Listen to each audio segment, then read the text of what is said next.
What deities are represented by what nations?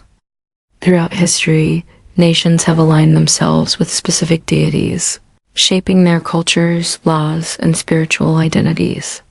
Many of these deities are remnants of ancient pagan traditions, while others have been introduced through global religious movements. As seekers of Yahuah's truth, it is vital to discern the spiritual forces at work in the world today and understand how nations have been influenced by them. Ancient deities and their national associations. Babylon, Nimrod, Ishtar, and Marduk. Babylon was a hub of idolatry and rebellion against Yahuah. Nimrod, the mighty ruler, sought to unite people under one world order apart from Yahuah. Ishtar, Astarte, was the goddess of fertility and war, while Marduk was the chief deity of the Babylonian pantheon, associated with power and dominion. Kemet, Egypt, Ra, Osiris, and Isis. Kemet's, Egypt's polytheistic worship revolved around Ra, the sun god, and Osiris, the god of the afterlife. Isis, the mother goddess, was central to Kemetic Egyptian mysticism and later influenced Greco-Roman and modern esoteric traditions. These false deities led Pharaoh to resist Yahuah's command through Moses. Greece, Zeus, Athena, and Apollo. The Greek pantheon is widely known, with Zeus as the supreme deity, Athena as the goddess of wisdom and war, and Apollo as the god of light and prophecy. Greek philosophy and mythology continued to shape Western ideologies, often in opposition to Yahuah's commandments. Rome, Jupiter, Mars, and Venus. Rome adopted many Greek gods, renaming them and integrating them into imperial rule. Jupiter was their chief deity, Mars represented war, and Venus was associated with love and beauty.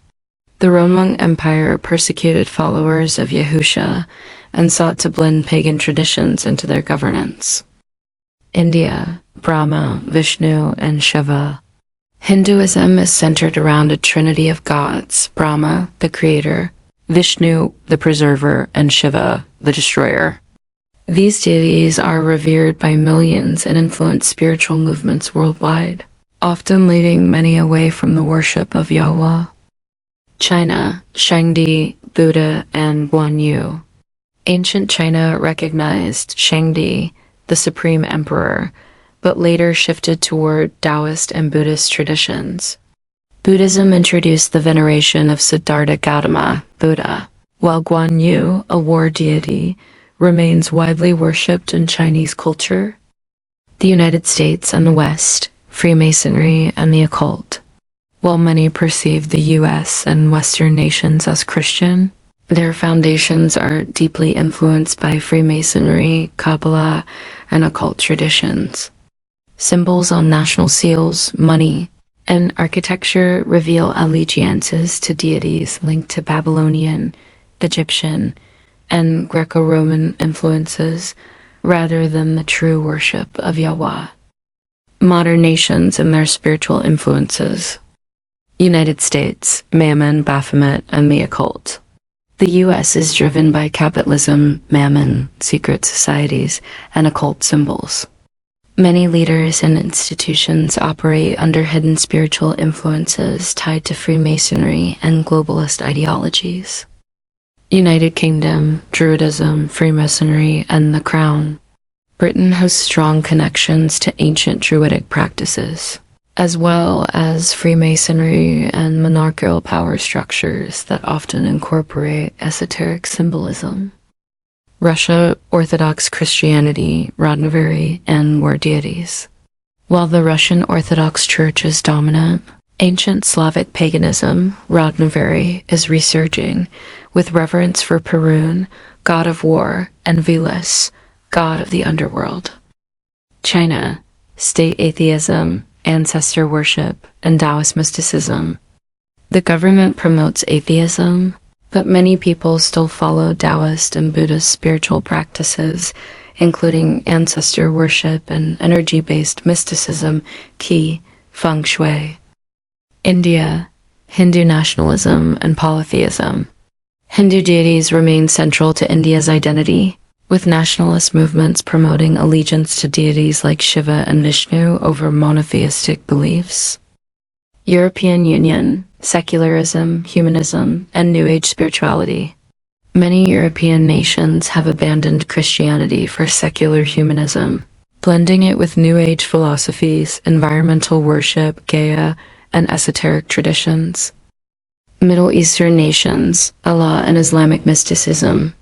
Islam dominates the region, though various sects incorporate Sufi mysticism, Zoroastrian influences, and hidden esoteric practices. Spiritual discernment in the nations today. As nations continue to operate under the influence of these ancient deities, we as followers of Yahuah must be vigilant. Revelation 18:4 calls us to come out of her, my people. We must align ourselves with the kingdom of Yahuah, rejecting idolatry and seeking his righteousness. Conclusion. Every nation has been shaped by spiritual forces, many of which stand in opposition to Yahuah. However, we are called to be set apart, serving Yahuah in spirit and truth. As the world moves further into darkness, let us remain steadfast, recognizing these deceptions and leading others to the one true Elohim, Yahuah, and his son, Yahushua HaMashiach. May those with ears to hear receive this truth and walk in the light of Yahuah. Remember to seek the Most High for provisions and guided answers only, not man. Check out my link tree for spiritual and spiritual realm books on Amazon. Click the like button and please subscribe so I can continue bringing Yah's content to this channel in a descriptive way. Thanks for watching.